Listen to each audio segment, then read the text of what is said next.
I decided not to try to add to the litany of lamentations regarding the final Star Wars trilogy installment, The Rise of Skywalker, but instead to comment on some aspects of the work of director J.J. Abrams that have been running through my head of late. It feels odd to focus on a director when most of the problem is with the script, but I have a friend I saw recently who works at Disney that gave me some insights with a touch of insider viewpoint. Apparently, there were contractual obligations to give the directors of this trilogy full creative control.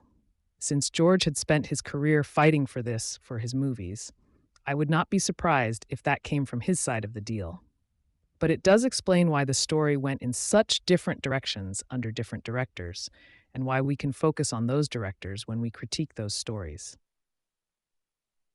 On that topic, I will only point to Disney's own biggest mistake, which was that they did not map out the story on paper for all three movies before they started, as Mr. Lucas had always done. My friend tells me they rushed into The Force Awakens production in order to make the merchandising schedule for Christmas. If true, then that fact alone solidifies the accusation that Disney put the cash value of the franchise before the artistic integrity. But I digress. Let's get back to Mr. Abrams. I've always believed that Abrams is a bona fide fan of certain science fiction franchises, including Star Trek and Star Wars. But in his efforts to continue those franchises, it seems he does not have a good understanding of what constitutes good science fiction. He insists on taking old stories and retelling them again in a different context, something he himself has referred to as the reboot. Let's look at the Star Trek movies. In the first film, he takes elements and characters from the original series and changes the timeline so that he can start over with them. It is in some ways a clever script that tries to fill in gaps about Christopher Pike and the Kobayashi Maru test, but that came from other writers. The second installment, Into Darkness, tries to create a parallel story to The Wrath of Khan, even introducing Khan himself in a different timeline. The legendary exchange between Kirk and Spock at the end of the original movie is also duplicated to some extent, but with the essential emotional cost removed.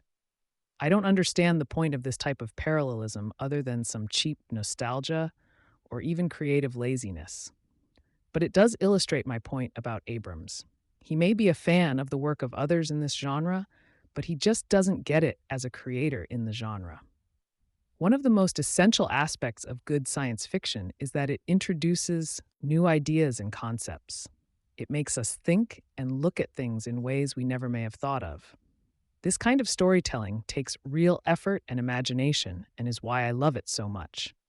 It is tougher even than the fantasy genre because it must remain grounded in reality in order to work its magic.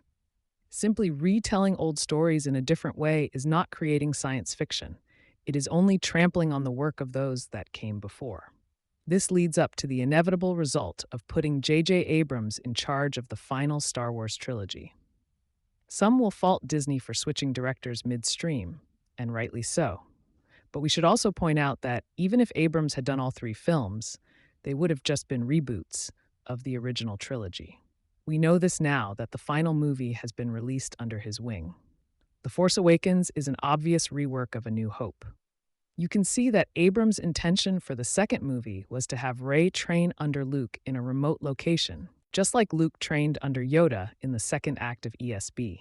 And when he returns for the third movie, Abrams brings back Emperor Palpatine for the third act final conflict, just as he was there to oversee the final act in ROTJ. One official interview revealed that idea as coming straight from Abrams, thus proving that his only contribution to the story is to retell the originals. At the end of the day, Disney put the story in the hands of someone who couldn't deliver. His track record in the genre should have clued them in. I feel a bit sad to post a mostly negative entry without a lot of substance, but I also hope it can add to the rest of the voices out there trying to process it all. If you are not a Star Wars fan, then just ignore and move on to the next post.